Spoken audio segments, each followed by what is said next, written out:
We find that in chapter 11 we get more details.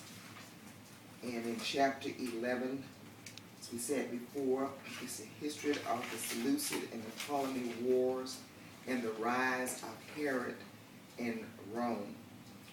As we remember, the Seleucid dynasty was Syria in the north, and the Ptolemy dynasty was Egypt in the south. And even in the world news today, there's much chaos and destruction and wars in Egypt and in Syria. And right now, the President of the United States, President Obama, has asked the Congress to weigh in on whether or not the United States should launch an attack, and it seems to be maybe an airstrike, against Syria for them having used chemical weapons in destroying the lives of many people, including children.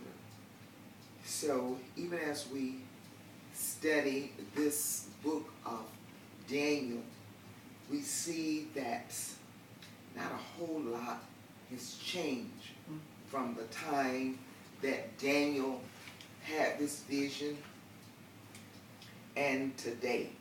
We still see evil throughout the land. And when we study our Bible history, we are reminded that Paul met the Lord on the road to Damascus, and that the Apostle Peter even preached in Damascus. And now we have so many of God's people who are now threatened and persecuted and prosecuted and killed in this same region. And Israel remains in a crossfire, if you will, between the north and the south. And right now, the north, Syria, is moving forward on their bent to destroy the people of God. And we just continue to pray for the Christians in those regions. As we read in the news and we listen to the news that many Christians have left the area and all the desecration that has happened to the churches, to the Christians, and even other religions. We find that that regime is waging destruction throughout the land. And today we are going to resume our study with verse 33. And our outline plans to take us to maybe verse 39. But we'll move according to the Spirit of God. In our last lesson, we again talked about Antiochus Epiphanes, who was introduced to us back in chapter 8 of the book of Daniel. And we reminded everyone at that time that Antiochus Epiphanes is not the Antichrist, but he has the Antichrist spirit. And as we read in our Bible, we find that the Antichrist spirit is present. Everywhere we look, we see the spirit of the Antichrist. And it's a lowercase a, that it is not the Antichrist who will come in the latter days, but the spirit of the Antichrist is alive. And that's why God's people continue to be persecuted and prosecuted. That's why God's people continue to be destroyed.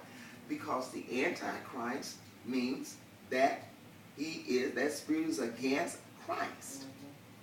And Christ had not come to planet Earth in the flesh when all of these atrocities was going on, the desecration of the temple with the pig's blood and all that. The Christ had not come. But as we said in our last lesson, all of this is a prelude. These two dynasties is a prelude to what was to come.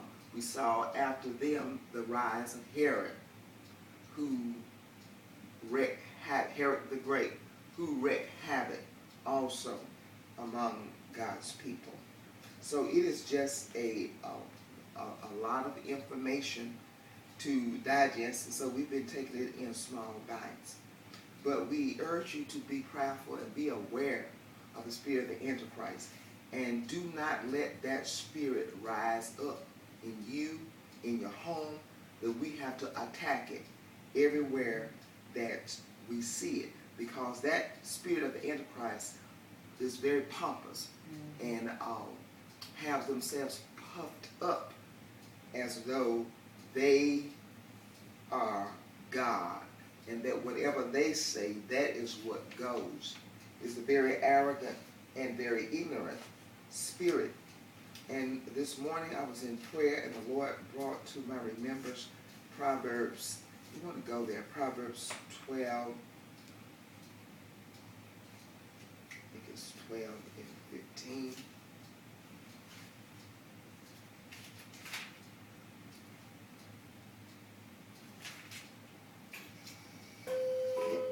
Proverbs chapter 12, verse 15. It says, the way of a fool is right in his own eyes, but he who heeds counsel is wise. And we're living in a time when we find a lot of people who say they're people of God do not want to heed wise counsel if it does not come from them. And it reminds me so much of the spirit of the Antichrist.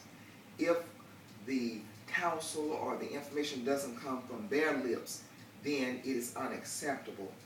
And this book of wisdom, the book of Proverbs, reminds us that this is the way of a fool. Because the fool says in his heart, everything that I do is right and everybody else is wrong. And they do not want to hear wise counsel. They don't want to be, as my mother used to say, chastised. They don't know how to accept constructive criticism. And that is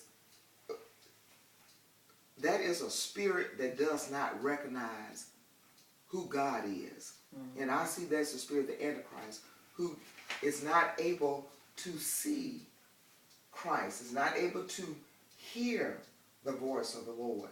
So we want to be mindful of that, because we're living in some very perilous time. And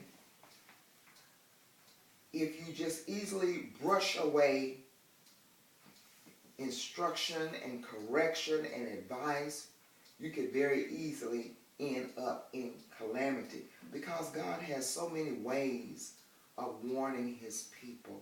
He has so many ways of sustaining his people, even in the midst of crisis. I've heard so many people say, if I had followed my first mind, if I had heard this, if I had listened to this, then I wouldn't have ended up in this situation. A lot of people are in situation adversities today because of decisions that they made a long time ago. Some of those decisions have long range and long reaching effects. So it's important for us in this day, we are truly living in the last days, that we listen for the voice of God. We listen to wise counsel. We ask the Lord to put people in our path who we can learn from, who can lead us and teach us and counsel us so that we can go the right way. Because it's coming a time when if you are weak and easily led and misled, then you're going to be totally annihilated. It's